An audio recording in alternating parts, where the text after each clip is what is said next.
Trauma ang inabot ng isang Koreano matapos mabiktima ng mga snatcher sa Makati. Hinala raw ng asawa ng biktima, Ganyan kami sa Makati. Opa! Opa! namanmanan na sila ng mga salarin bago ang krimen. O, di ba dapat komportable ka, wala ako sa kasi di ba dati mga snatcher nasa Quiapo lang. Ngayon, nasa Makati ko may yaman tao dito, may opa silang kasama. Opa. Nasa frontline ng balitang yan, si Gary De Leon. Sa kuwang ito ng CCTV nitong Sabado, makikitang tumatawid ang grupo na ito sa pedestrian lane sa Makati Avenue sa Makati City. Kabilang sa mga tumatawid, sina Lane Recluso, asawa niyang Koreano at dalawa nilang kaibigan. Sa di kalayuan, makikita naman na umabante ang motorsiklong ito kahit nakahinto pa ang mga katabi nitong sasakyan. Dumaan ang motor sa gilid ng tumatawid na grupo, sabay hinablot ng angkas ang bag ng Koreano. Sinubukan pa ng ilang gwardiya na habulin ang riding in tandem, pero bigo sila. Armado daw ng baril ang riding in tandem, kaya natakot na rin ang ilang nakakita na harangin sila. Nitry nila hinabol pero wala pa din eh.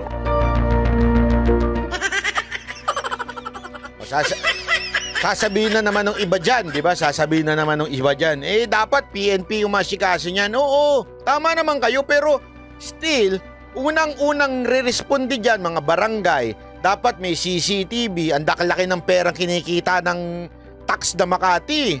Di ba? Dapat man lang malulupit yung CCTV nyo, hindi yung parang ginagamit sa, skandal. Parang ginagamit sa skandal yung CCTV nyo Di ba? Ganyan kami sa Makati. Ayan guys, naanoon kami, nadukutan kami ng clutch bag. Grabe, ang bilis talaga ng motor kanina. Sinubukan din ng barangay na habulin ang riding in tandem, pero hindi na sila natunton. Tingin daw ng asawa ng biktima ay minanmanan na sila ng mga sospek bago ang krimen. Parang feeling ko may sumusunod na sa amin sa likod. Pinasabihan na namin si Opa na, Si Opa! Opa! marami talagang hablutan dito, kaya yung niya, Ate naman, yung Opa mo, hindi mo naman kasi inano. Dapat next time, ikaw humawak nung clutch bag niya. yung clutch bag, yung sling, ipasok sa kamay. Lalo na sa Makati. Ganun pa rin naman yung nangyari. Natangay ng mga kawatan ng 25,000 na cash, passport, credit card at ID na Naku, sama nun, passport. Hirap no. laman ng bag. Sobrang bilis, sir. Hamutik. Akala ko, Yan. Yan ang Love the Philippines. Love Makati. Hindi, alam mo, sa totoo lang, aside from sa Makati, sa totoo lang, yan ang dapat ayusin ng bansa natin. Isipin nyo ikaw foreigner ka, Koreano ka, yan ang na-experience mo sa Pilipinas. Imposible na hindi mo ikwento yan sa mga kakilala mong Koreano, yung mga kakilala mong kaibigan mo sa bansa mo, di ba? Ganito nangyari sa akin Ingat kayo Totoo, di ba? Isipin nyo yan, kakahiya yan. Yan ang unahin mo, Mayor Binay, ika nga, sabi ni Garsky. banggain kami. Kaya si Opa malapit na din na subsob. Kasi talagang papuwersa talaga yung paghablot ng clutch bag. Naisumbong na mag-asawa sa mga pulis ang pagnanakaw. Nakaranas daw ng matinding trauma ang Koreano. Oo, traumatic yan. Kaya umaasa silang madakip na ang mga sospek. Pasensya na, busy ho yung mayor nyo dyan. Andun. Sinusubukan pang makakuha yung embo. Sa lalong madaling panahon, tumanggi na muna magbigay ng pahayag ang mga pulis habang patuloy pa nilang iniimbestigahan. Dapat tinaekwondo mo yun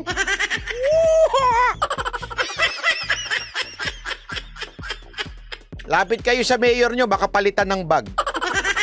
Clutch bag na merong mukha niya. Diba? Hindi, totoo. Malay mo. Ako, Opa! Opa! Oh, no,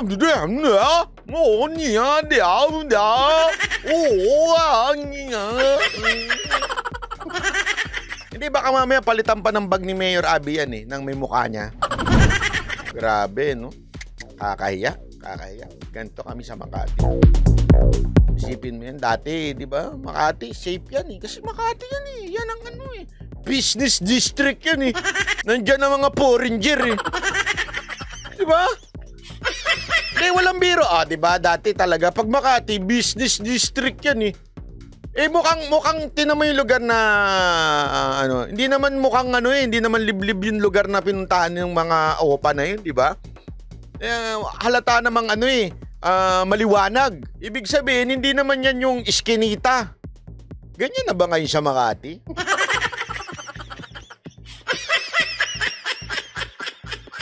Sa BGC may ganyan ba? Wara.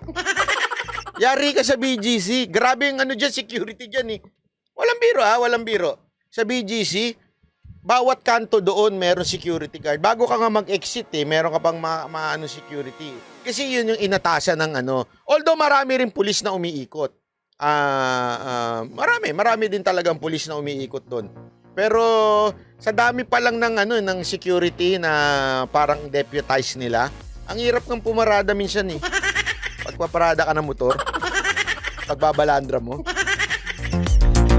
Stricto lang. Wag ka naman ganyan ba? Dito stricto kasi sila kasi kahit anong minsan. Kasi alam mo, dyan sa Makati, uso dyan yung mga mayayaman. Yung mga naka-sports car, mga mayayamang motor. Totoo, walang biro. Sanay na yung mga security guard dyan na deputize, na yung dadaanin kay sa payamanan. Hindi, sanay sila dyan. Walang biro.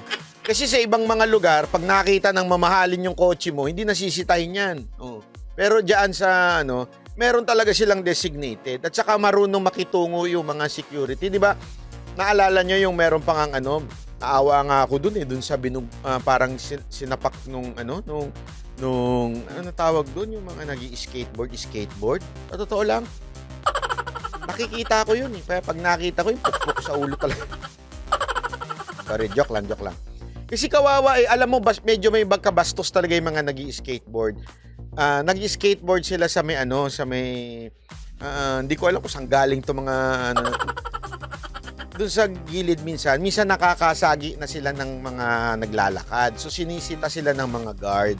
Totoo naman kasi minsan makukulit din. Mga bata kasi ang problema, bata.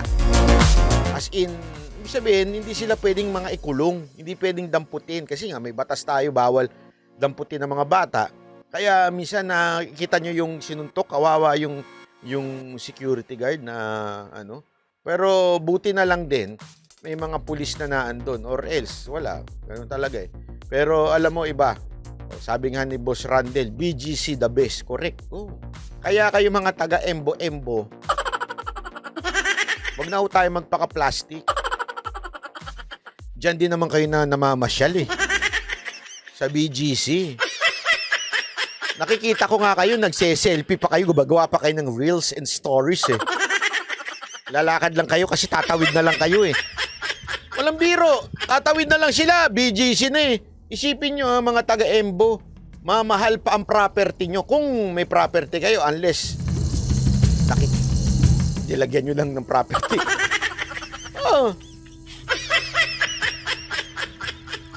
Tagig, lapit ba yan sa Sukat, Parañaque? Malapit lang. Sa totoo lang, malapit lang. Pero kung dito ka babiyahe, 1 oras. Pero malapit lang yan. Sa Pilipinas kasi, ako nga, lapit ko talaga. Inaabot pa ako na 1 oras.